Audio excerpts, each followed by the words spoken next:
네, 이제 내일이면 6.4 지방선거 본투표가 진행됩니다. 이번 선거에서는 유권자 1명당 7표를 찍게 돼 있어 복잡하게 생각하는 분들도 많을 텐데요. 네, 이 소중한 한 표 어떻게 행사하면 될까요? 투표 방법은 그리 어렵지 않습니다. 김묵래 기자가 자세히 전해드리겠습니다. 전국 동시 지방선거, 긴 이름만큼이나 뽑아야 할 사람도 많습니다. 지난 2010년 선거에서는 유권자 1명당 8명을 뽑았는데 그나마 올해부터는 1명이 줄었습니다. 일몰제 적용으로 제주도를 뺀 나머지 지역에서 교육위원 선거가 없어졌기 때문입니다. 우선 이번 선거에서는 광역자치단체장을 뽑습니다. 특별시장이나 광역시장, 도지사를 뜻합니다. 또 구청장이나 시장, 군수 등 기초단체장을 뽑고 광역의회와 기초의회에서 일할 지역구 의원과 비례대표 의원을 뽑습니다. 여기까지 모두 6명인데 여기에 더해 교육감도 선출해야 합니다. 이렇게 많은 사람을 어떻게 한 번에 뽑을 수 있을까요? 우선 투표소에 들어서면 주민등록증이나 운전면허증 등 관공서에서 발행한 신분증을 내고 선거인 명부에 서명을 합니다. 이후 투표용지를 받는데 이때 한 번에 7장 모두를 받는 건 아닙니다. 먼저 광역단체장과 기초단체장, 그리고 교육감 투표용지 3장을 받습니다. 투표용지는 이렇게 생겼습니다.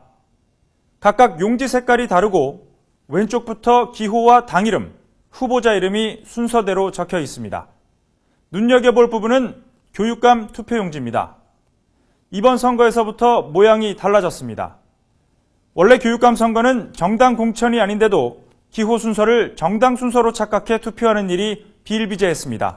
그래서 이른바 로또 교육감이 나오기도 했는데요.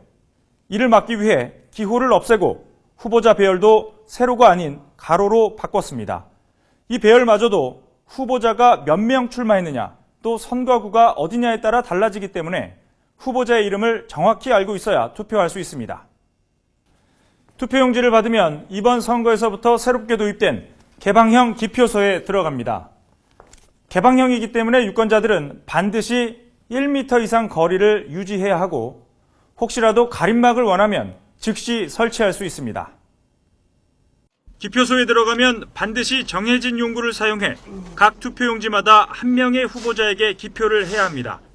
이때 2명 이상에게 기표하거나 정해진 용구를 사용하지 않으면 무효표가 될 수 있다는 점 유의해야 합니다. 여기까지가 1차 투표입니다. 이제 광역의회와 기초의회 의원들을 뽑는 2차 투표를 진행해야 합니다. 1차 투표를 마치고 나면 곧바로 투표용지 4장을 추가로 받게 됩니다. 광역의회와 기초의회에 지역구 의원과 비례대표 의원 각각 1명씩 모두 4명을 뽑는 건데 진행 방법은 1차 투표 때와 같습니다. 한 정당이 여러 명의 후보를 낼 수 있는 기초의회 지역구 의원 선거의 경우 투표용지가 약간 다르게 생겼지만 헷갈릴 필요 없이 원하는 후보 1명에게만 투표하면 됩니다. 세종시와 제주도는 조금 간단합니다. 기초단체장과 기초의원이 없기 때문입니다. 세종시는 1차 투표에서 4명만 뽑으면 되고 제주도는 교육의원을 뽑아야 하기 때문에 1, 2차로 나눠서 하되 5명만 뽑으면 됩니다. YTN 김묵래입니다.